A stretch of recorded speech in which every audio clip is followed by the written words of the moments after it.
There is something strange happening to modern people. We are more connected than ever, yet more isolated than any generation before us. We scroll endlessly, consume endlessly, stimulate endlessly, and still feel empty. Erich Fromm, a psychologist and social philosopher, warned about this long before the internet existed. He believed that many psychological problems are not personal failures, but symptoms of a sick society. Today, his words feel uncomfortably accurate.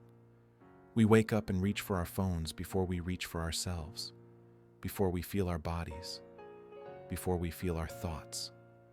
We enter the digital world already disconnected from our inner one.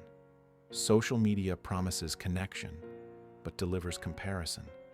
It trains us to measure our worth through attention, approval, and visibility.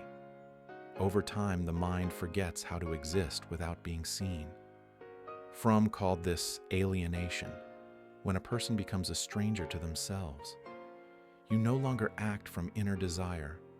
You react, you scroll, you consume what is placed in front of you.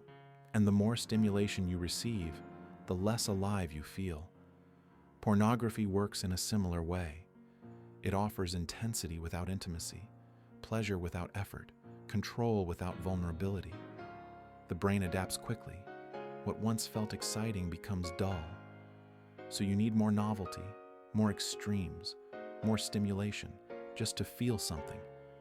But the cost is subtle and dangerous. Desire weakens, attention fragments. Real connection begins to feel slow, demanding, unsatisfying. Fromm warned that when pleasure replaces meaning, people do not become happier. They become emptier. The modern individual is overstimulated and underdeveloped. The body is flooded with dopamine. The mind is starved of purpose. We confuse freedom with endless choice. But endless choice without direction creates anxiety, not fulfillment. Another thinker once said that when people no longer know why they live, they distract themselves with how to feel. So we distract ourselves. With content, with fantasies, with constant noise. Silence becomes uncomfortable. Stillness feels threatening. Because stillness forces us to confront the question we've been avoiding. Who am I when nothing is stimulating me? Fromm believed that mental health is not about feeling good all the time.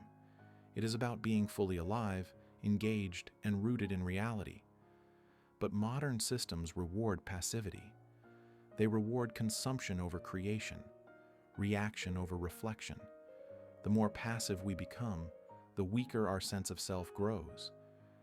And a weak self is easy to manipulate, easy to distract, easy to control.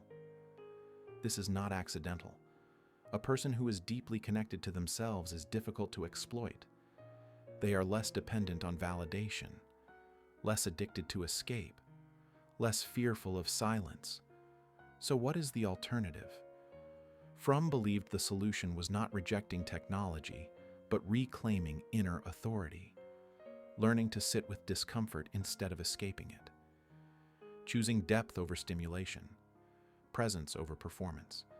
It begins with small acts of resistance, not checking your phone the moment boredom appears, allowing desire to rebuild naturally, letting attention become whole again. It means replacing endless consumption with deliberate creation, replacing fantasy with real effort, replacing noise with stillness. This path is uncomfortable at first. Withdrawal always is. But on the other side is something rare today, a stable sense of self. Not the self you display, not the self you perform, but the self that exists quietly when no one is watching. Fromm warned that a society obsessed with having would forget how to be.